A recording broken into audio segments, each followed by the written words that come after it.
जय हो साथियों। समस्त देशवासियों को मकर संक्रांति की बहुत बहुत हार्दिक शुभकामनाएं।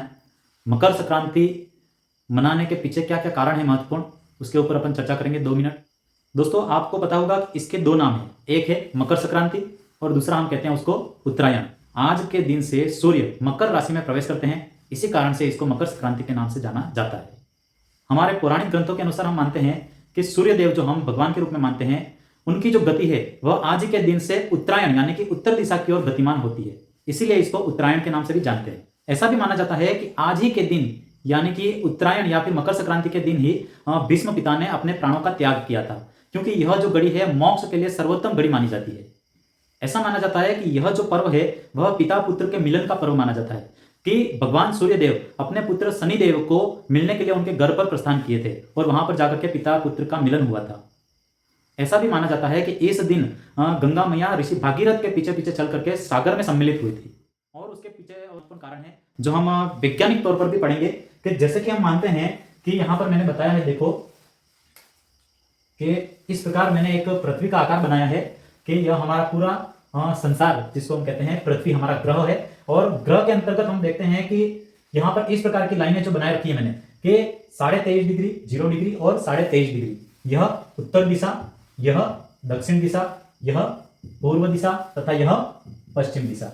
इस प्रकार से हम चारों दिशाओं के माध्यम से जानते हैं कि किस प्रकार से क्या घटित होता है। तो हम मानते हैं दोस्तों कि कभी आप देखोगे कि सूर्य का जो उदय होता है वह कभी इधर से, कभी इधर से, कभी इधर से, कभी इधर से। तो क्या होता है कि सूर्य जो उदय होता है वह यहां से लगा करके यहां तक, है ना, इस क्षेत्र में इधर से इधर होने लगता है कभी कभी आप देखोगे।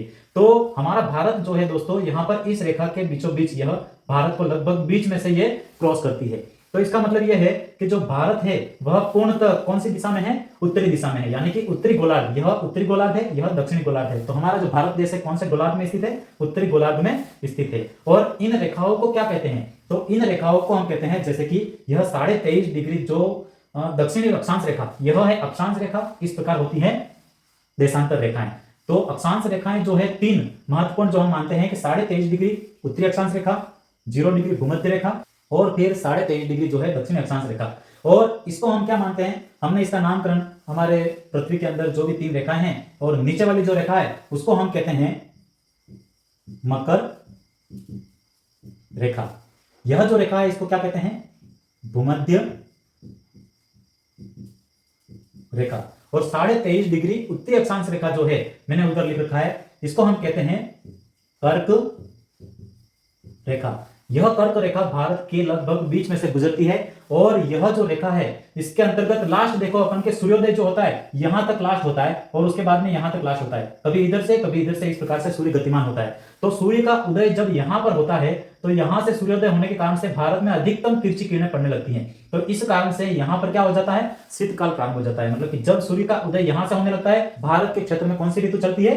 शीत ऋतु चलती है। और जब सूर्य का उदय धीरे धीरे और क्या होगा? इधर से होने लगेगा, तो सूर्य का उदय इधर से होने लगेगा, यानी कि यहां पर जब होगा तो सूर्य की सीधी किरणें भारत पर पड़ेगी, यानी कि वहां पर कौन सी ऋतु हो जाएगी? ग्रीष्म ऋतु हो जाएगी। तो ऐसा माना जाता है कि मकर संक्रांति के बाद में सूर्य का गमन जो है उत्तर की ओर होने लगता है, इसीलिए इसको क्या कहते हैं? उत्तरायण कहते हैं। यानी कि आज से सूर्य जो है मकर राशि में प्रवेश कर लेंगे, इसी कारण से इसको मकर संक्रांति भी कहा जाता है। अब देखो सूर्य का उदय जैसे अपन देखेंगे अब के दिनों में, आप देखोगे कि यहां से लगा करके अब यहां पर, यहां से लगा करके यहां पर, जिस दिन यहां पर से होने लगेगा उस दिन से भारत में अधिकतम गर्मी पड़ने लग जाएगी। और उसके बाद वापस क्या होगा? सूर्य का गमन इधर से होकर के वापस इधर होने लगेगा और फिर वापस इधर होने लगेगा, यानी कि सूर्य का उदय इधर से इधर, इधर से इधर इस क्षेत्र में होने लग जाता है। अब कौन से समय में किस प्रकार से हम इसको याद करेंगे? जैसे कि हम देखते हैं कि अभी लास्ट हमने देखा कि हमारे वैज्ञानिक अनुसंधानों के आधार पर हमें पता चला है कि यहां पर सूर्य का जो गमन होता है लास्ट यहां पर अपन देखते हैं कि ये 22 दिसंबर के बाद भी क्या होता है कि सूर्य इधर से लगा करके उत्तर की ओर गमन करने लगता है। तो यहां पर हो गया 22 दिसंबर, ठीक है। उसके बाद में जनवरी फरवरी को छोड़ करके यहां पर आ जाते हैं अपन 21 मार्च, ठीक है। उसके बाद में मार्च के बाद में 2 महीने और छोड़ देंगे, अप्रैल मई, उसके बाद में हो जाएगा जून। तो 21 जून को सूर्य यहां से उदित होना प्रारंभ कर देंगे। तो फिर उसके बाद में जून के बाद में वापस 2 महीने छोड़ करके, जून के बाद में जुलाई अगस्त छोड़ करके सितंबर, तो 23 सितंबर को सूर्य यहां पर वापस आ जाएंगे। उसके बाद में वापस 2 महीने छोड़ करके सितंबर के बाद में अक्टूबर नवंबर को छोड़ करके वापस यहाँ पर 22 दिसंबर को। इस प्रकार से सूर्य की जो गति है साल भर में इस प्रकार से चलती रहती है।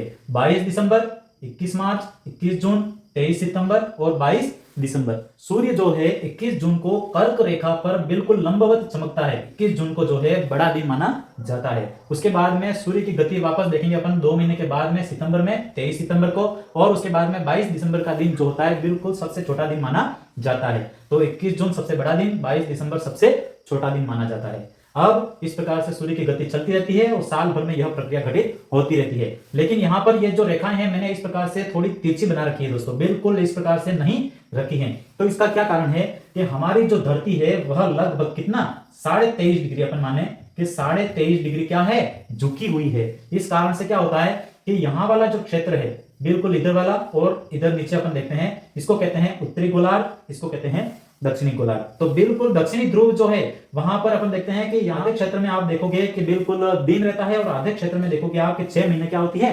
रात होती है। तो इस प्रकार से यह प्रक्रिया पूरे साल भर में चलती रहती है। तो ये तो कुछ महत्वपूर्ण तथ्य थे दोस्तों के विज्ञान की भाषा में, और जो मैंने पहले लॉजिकल पॉइंट बताए हैं वो हमारी धार्मिक परंपराओं के अनुसार हम मानते हैं। तो इस प्रकार से आज के त्योहार का विशेष महत्व है। आप सबको एक बार फिर से मकर संक्रांति और उत्तरायण महापर्व की बहुत बहुत हार्दिक शुभकामनाएं। ईश्वर की कृपा आप सब पर बनी रहे। धन्यवाद। जय हो।